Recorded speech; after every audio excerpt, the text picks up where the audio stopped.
Okay, so one last balance day adjustment here, and this one's called let's use the right color, an accrued expense. Now, accrued expense is one that you've already incurred but not yet paid. Incurred but not paid. Now, the classic example here, the one that all accounting teachers will use, is wages. So people work for you for a certain amount of days, and then at some point in the future you have to pay them. So they work for you and then you pay. That's the way wages work.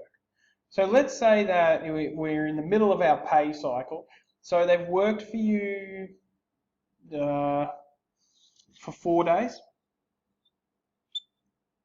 and you pay them every 7 days. So that means that you've still got you've incurred 4 days worth of expenses. Yep. And then 3 days after balance day, 30th of the 6th, you're going to pay them. And let's say that you pay them, pay $3,500 a week. Now that's probably a couple of employees.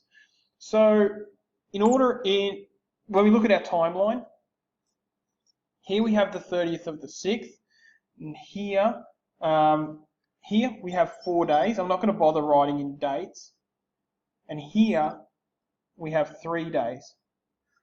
But you're not going to do the paying until here.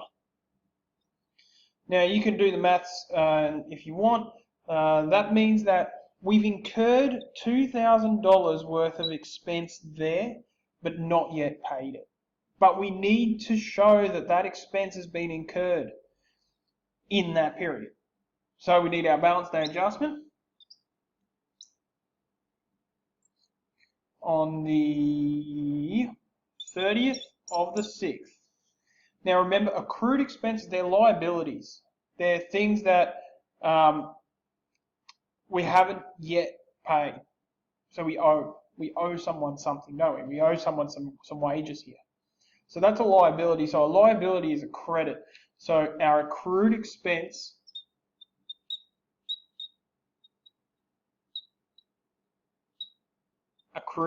is a liability. It's a liability we owe this much. We owe $2,000. Now the matching transaction to that is actually an expense. We've got an expense in this period that we need to claim. So it's our wages. Your book will just say wages. I'm going to write wages expense so we know it's an expense. And then your last step here is just to journalize it. Balance day adjustment. That's really all there is to it. That's your 4 balance day adjustments now. You need to practice these and you need to get good at spotting them. Sometimes you'll have trouble understanding the difference, accrued, prepaid, unearned. You've got to go through these and practice them out of order. I'll put up a bunch of these transactions. You can practice them. First, you'll practice them all in isolation. Then you'll do them all together. Okay, that's balance day adjustments.